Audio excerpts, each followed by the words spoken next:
term. Before we come to Prime Minister's questions, I wish to welcome our special guest who is observing our proceedings today, His Excellency Joria and Abdullah, Speaker of the House of Representatives of Malaya. Your Excellency, you are most welcome. We now come to Prime Minister's questions. Jonathan Gullis. Number 1, Mr. Speaker. Deputy Prime Minister. Mr. Speaker, I have been asked to reply. I know that members across the House will wish to join me in offering condolences to the family and friends of Lord Frank Field. He was an outstanding parliamentarian who worked tirelessly to make society a better place. My right honourable friend, the Prime Minister, is in Berlin. He has announced the biggest strengthening of our defence in a generation. Mr. Speaker, I'm sure that members will also want to join me in wishing the Jewish community a happy Passover, a celebration of freedom. But of course, we remember the empty chairs of those hostages still being held captive in Gaza and call for their immediate release. Mr. Speaker, this morning I had meetings with ministerial colleagues and others. In addition to my duties in this House, I shall have further such meetings later today. Jonathan Gullis. Mr. Speaker, I too would like to pass on my thoughts and prayers to Lord Field's family, friends and colleagues, and particularly the students and teachers at the Birches Head Academy in Stoke-on-Trent who are part of the Frank Field Education Trust. Mr. Speaker, since being elected in 2019, I've helped reopen Tunstall Town Hall with a new library and family hub, secured funding for additional CCTV, a new alley gates and better lighting in Tunstall to make sure our streets are safe, breathing new life as well into Tunstall's old library in Bath thanks to this government's levelling up fund of £56 million to Stoke-on-Trent. But sadly, Labour-led Stoke-on-Trent City Council seek to undermine this progress by introducing a brand new garden tax on residents to have their garden waste collected, refuse to take planning enforcement against rogue and absent landlords who plague Tunstall High Street, and are increasing crime and antisocial behaviour by dumping undesirable people in the centre of Tunstall at Sneed Arms Hotel. Does the Deputy Prime Minister agree with me that Stoke-on-Trent Labour... Order. It's normally Mr. Gullis who's loud, so please, let me hear it. It just goes to show the disdain the Labour Party have for Stoke-on-Trent. So does the Deputy Prime Minister agree with me? It's time for Stoke-on-Trent Labour to axe the garden tax, to take the fight to lousy landlords of...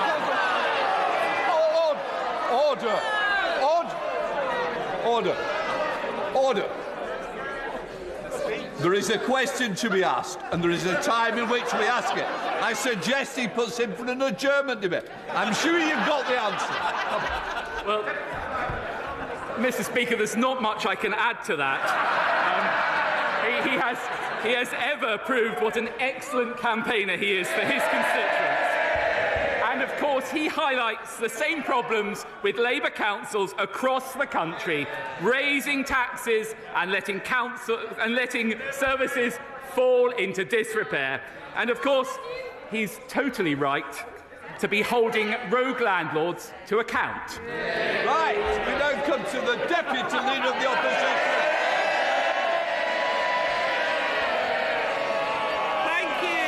Thank you, Mr. Speaker. And can I first of all share with the Deputy Prime Minister's comments regarding our Jewish community and a happy Passover, and also start by acknowledging the loss of David Markand and Baroness Massey, both of whom made historic contributions in this Parliament, politics and wider life. And also send my condolences following today's news to the family of Lord Frank Field, who is a good friend of mine and a colleague, and who was a tireless campaigner against poverty and a champion for his constituents. Mr. Speaker, I know the party opposite is desperate to talk about my living arrangements, but the public want to know what this government is going to do about theirs. Natalie from Brighton has been served with 2 no-fault eviction notices in 18 months. She joins nearly 1 million families at risk of homelessness due to his party's failure to ban this cruel practice. Now, instead of obsessing over my house, when will he get a grip and show the same obsession with ending no-fault evictions? Well, to begin with, it is a pleasure to have another exchange with the Right Honourable Lady in this House, our 5th in 12 months. Any more of these, and she'll be claiming it as her principal residence.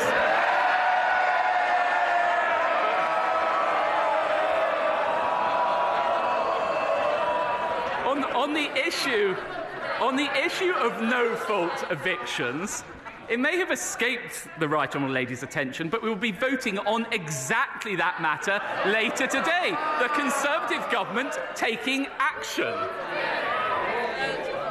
Mr. Speaker, he clearly thought he could spend all week obsessing over my living arrangements and didn't even bother to read up on his own government's bill this afternoon. The reality is he caved in to vested interests on his backbenchers and delayed justice for people like Natalie. Yes. This week, the Housing Minister said there is no solid date for banning no-fault evictions. The Housing Secretary now says it won't happen before an election.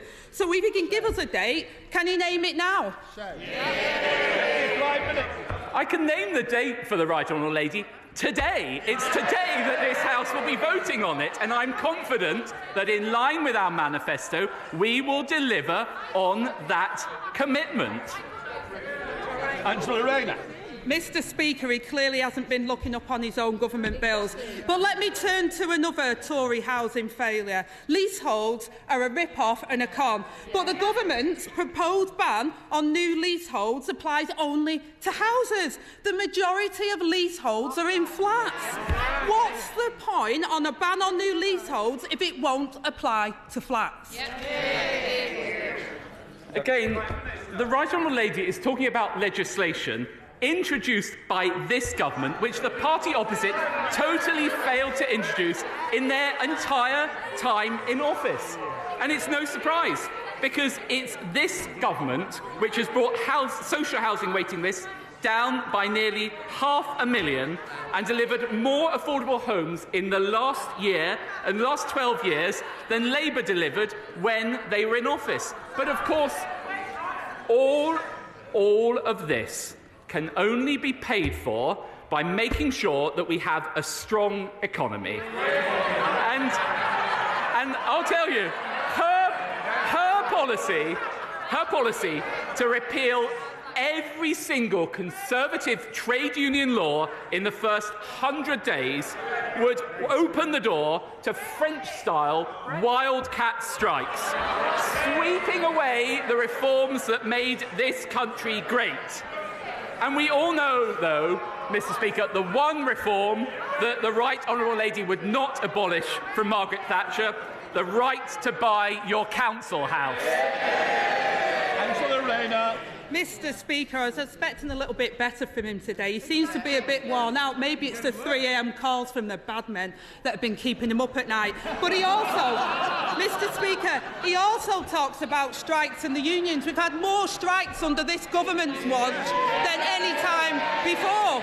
And once again, he hasn't read his own bill. Their ban on leasehold won't apply to the majority of people. It's like banning non-doms but exempting Tory prime ministers. And he speaks about affordable homes. Families are trapped in temporary accommodation and stuck on waiting lists. And in the West Midlands, his mayor has used his multi-million-pound housing budget to build just 46 social homes in 8 years. That's almost as many as the Chancellor's property portfolio. But the British people know that his party won't build the homes that this country needs. So when are they going to get a chance to vote for a government that will? Well, I'm surprised the Right Honourable Lady raises the West Midlands when Labour-controlled Birmingham have virtually bankrupted the council, are hiking up council tax by 21%, whilst in the meantime, and I'm sure this would please her, continuing to hand out 1.8 million to the trade unions. By contrast, Andy Street, our brilliant mayor of the wider West Midlands, has delivered £6.1 billion of investment to improve transport.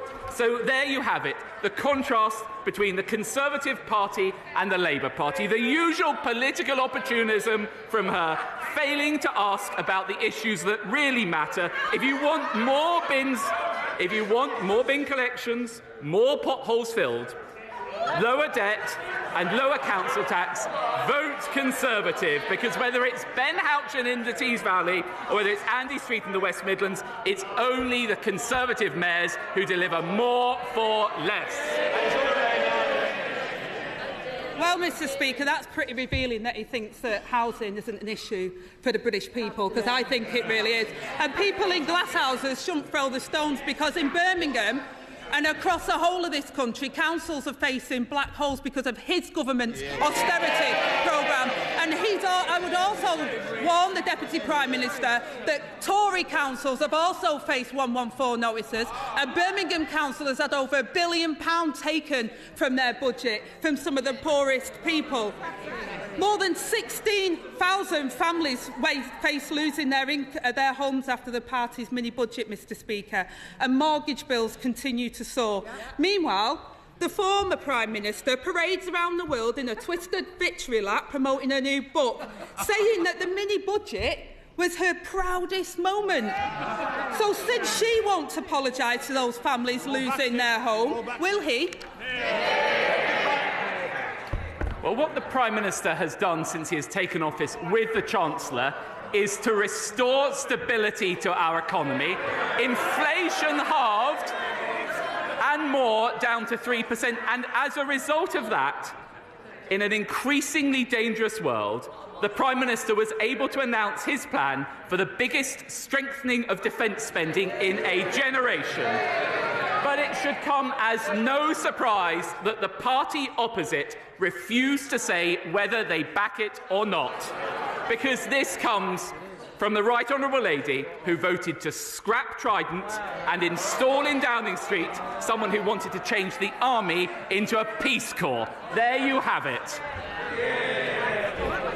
Mr Speaker, friends, we all want to see 2.5%. The difference is that we haven't cut the army to its smallest size since Napoleon.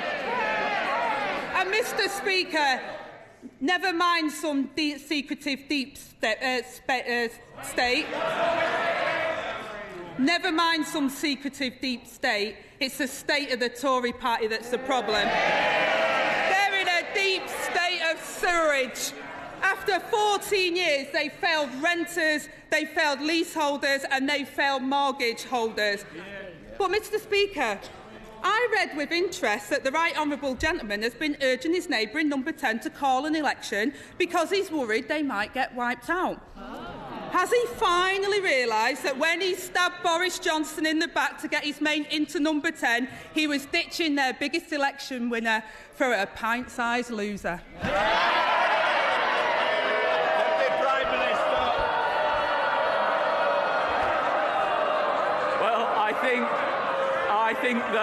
I think the whole House will have heard, despite all the bluster from the lady opposite, not a single word on whether she would actually back our plans to invest in our armed forces. No plans in a dangerous world. And, of course, as ever, the Deputy Leader is always looking to attack others' failures, but never the one to take responsibility for her own. She once said, "You shouldn't be waiting for the police to bang on your door. If you did it, then you shouldn't be doing your job." The Right Honourable Landlady should forget her tax advice and follow her own advice.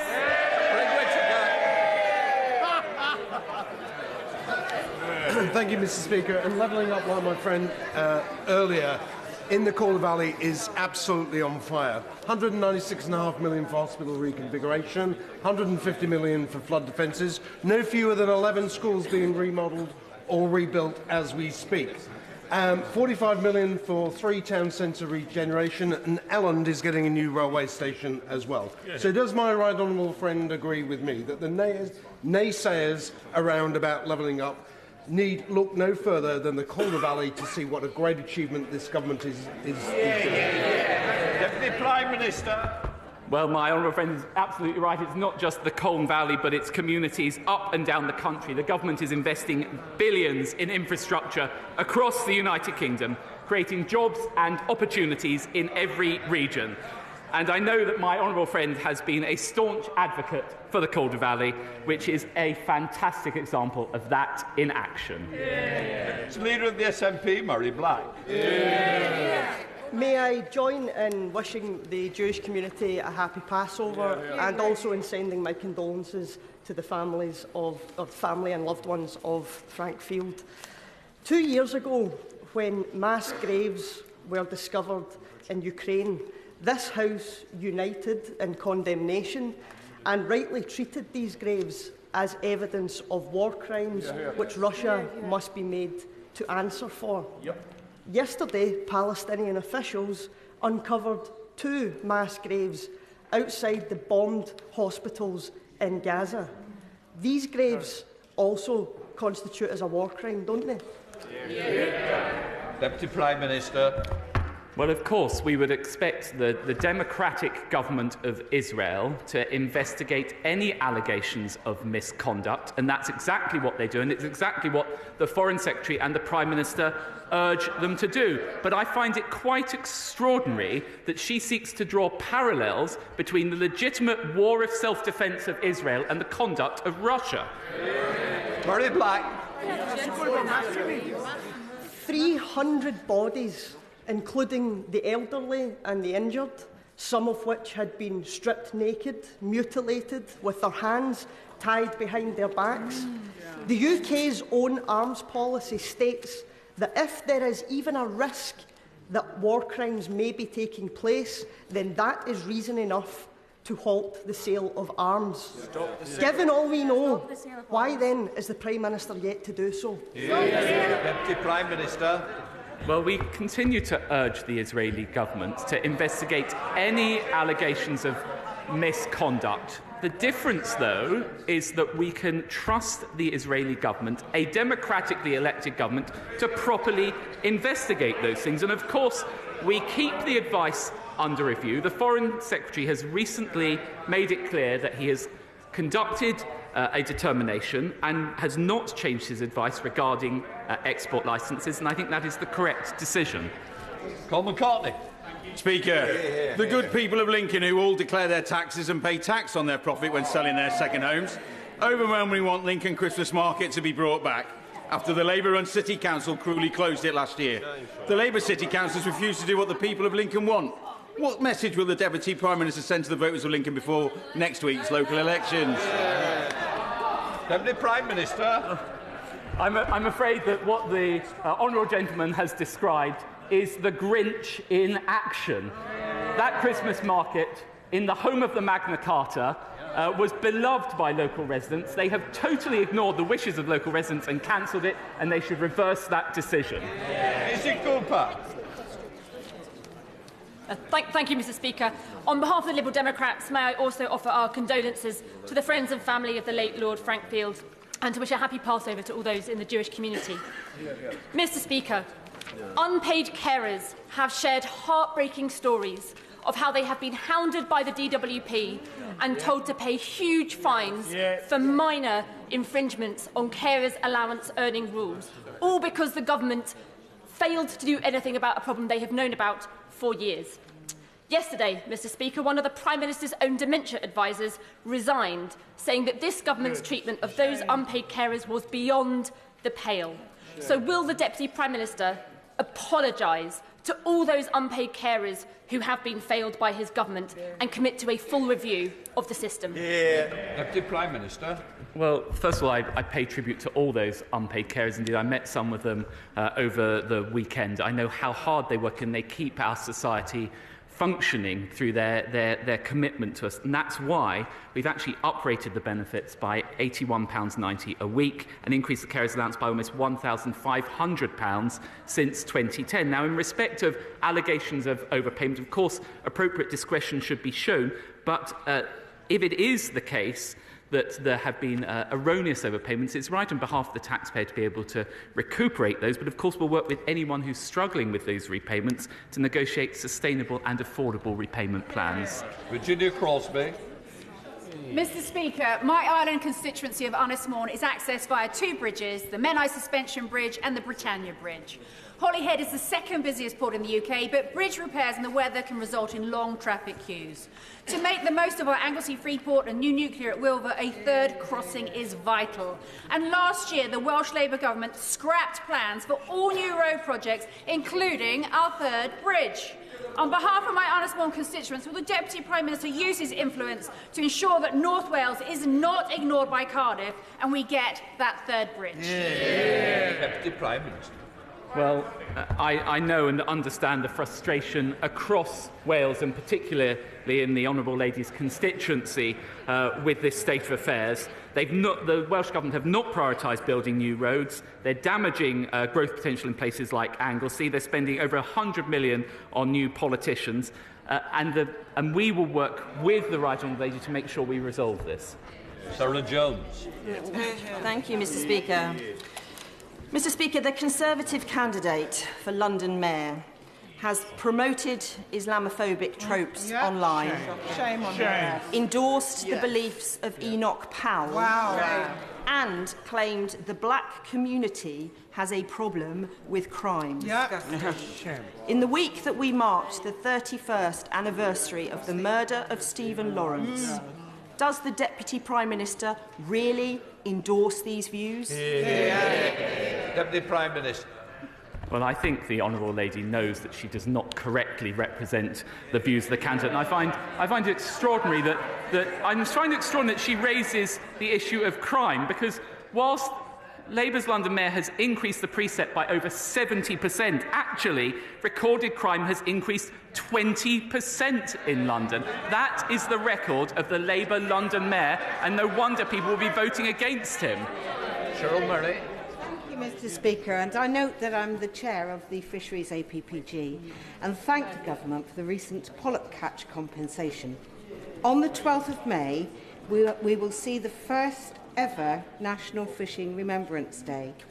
I'll be marking this occasion by laying a wreath at a service being held at Lew Quayside by the memorial plaque, which has the name of my late husband and unfortunately others on it. Will the Deputy Prime Minister, and will he ask the Prime Minister to mark this occasion by remembering those who have died, bringing this important food source to our table? Deputy Prime Minister. Well, I know how important this is to the Honourable Lady, and I'm sure she will be remembering her late husband, Neil, on this day. It's important that we all recognise the sacrifices made by fishermen and women to bring food to our table, and I know that my colleague Minister Spencer will be visiting Grimsby on that day. At Weston. Mr Speaker, in today's Northern Echo, Borough Chairman Steve Gibson describes the Mayor of Tees Valley as having given away the future of the region's children.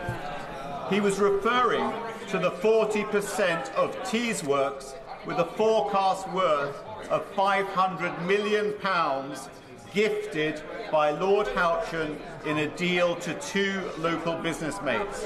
Mr Gibson, who helped establish the Local Development Corporation, describes it as unforgivable. Will the government finally admit Lord Houchin and the Conservatives have sold the Teesside taxpayers down the river? He talks about Teesside taxpayers. Actually, Ben Houchin has never imposed a mayoral precept in Tees Valley, full stop. And actually, at the same time, he's saved Teesside Airport and secured a new free port for Teesside. No wonder people will be voting for him again. So Ian Duncan-Smith. Mr Speaker, can I ask my right honourable friend if he has seen the video that is doing the rounds of the theft in the shop in my constituency, Station Road, Boots the Chemist. In a space of 8 minutes, 2 threatening individuals robbed thousands of pounds out of that shop. And they're not alone. This is happening again and again and again. In fact, one of my team went out and photographed them leaving, brazenly, not caring, and even spitting at the police. Will you now please say to the Home Secretary, through to the police, this is not a petty crime. This is a threat of violence and massive robbery. This should be a priority for the police. What we just talk about always is more police. Surely what we should be asking to be is more effective policing and get them off the streets.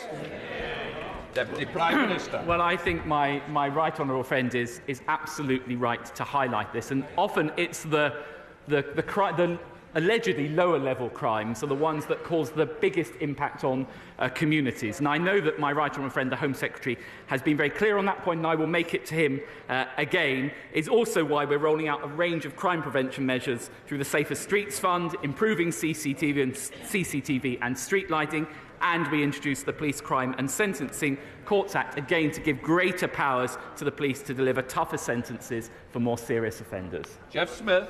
Thank you, Mr. Speaker. Earlier on in the session, the Deputy Prime Minister said that when the Prime Minister and Chancellor took office, they restored stability to the UK economy. Who does he think caused the instability? Deputy Prime Minister. I remember. They might want to forget it, but I remember the day the Conservatives came into office in 2010, and what was the note left on the desk of the Chief Secretary? There is no money left. That is the challenge that we have addressed through the Prime Minister and Chancellor successively. Mr. Speaker, Labour's mayoral candidate in the West Midlands talks about housing but makes no commitment to protect our precious Greenbelt. He talks about transport, but he fails to commit to reopening Aldridge train station. And he committed to saving police stations such as Aldridge. Then when the Labour PCC said he would close them, he changed his mind and agreed to that. So we are left wondering, in my constituency, what does he stand for? So does my right honourable friend agree with me that only Mayor Andy Street has a plan and a track record to be trusted to deliver for the West Midlands? Well, as ever, my right honourable friend is absolutely correct to highlight the record of Labour's Police and Crime Commissioner, and West Midlands Police have actually been put in special measures on Simon Foster's watch.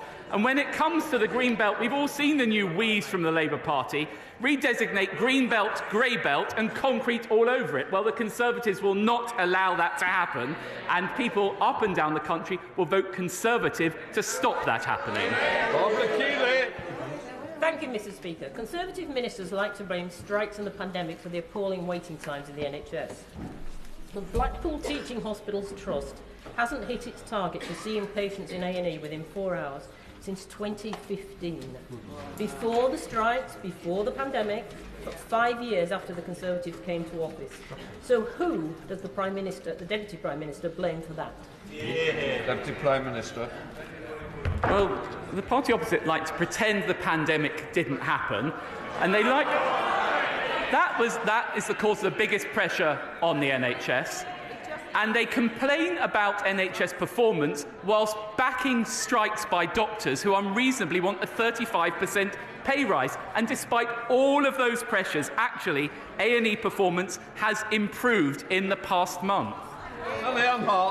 Mr. Speaker, the Labour leader of the almost bankrupt Hastings Borough Council and several other Labour councillors resigned from the Labour Party, citing that the National Labour Party has become overly authoritarian, a dereliction of local democracy, has lost its moral compass and is suffocating local voices because its only objective is power for power's sake. Would the Deputy Prime Minister agree that voting for Conservative candidates in upcoming elections will ensure local voices are heard and local democracy is upheld and better services are delivered?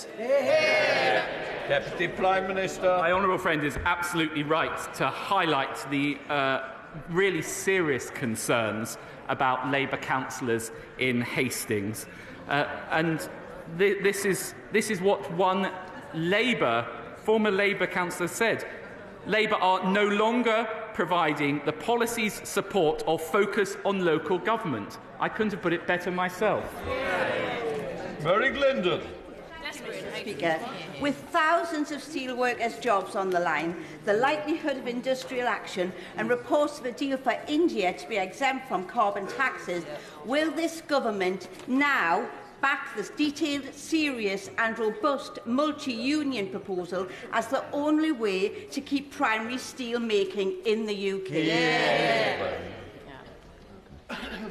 The government will engage with any proposals that have been brought forward, as we always do, but it is actually the case that we've already provided over £700 million in energy cost relief to the steel sector in the past 10 years, and it's also the case that even the past year, the government spent £97 million more on UK-made steel for major public projects. So we're continuing to work with the steel industry, but we've already provided tremendous support.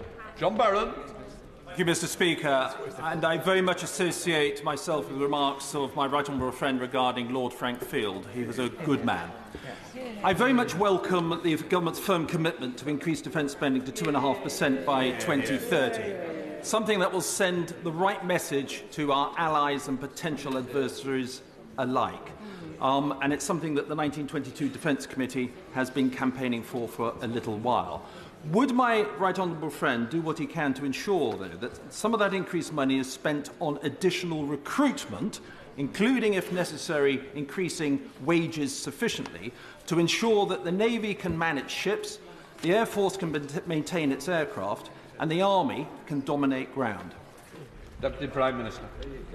Well, I know what a staunch advocate my honourable friend is for the armed forces and for funding the armed forces.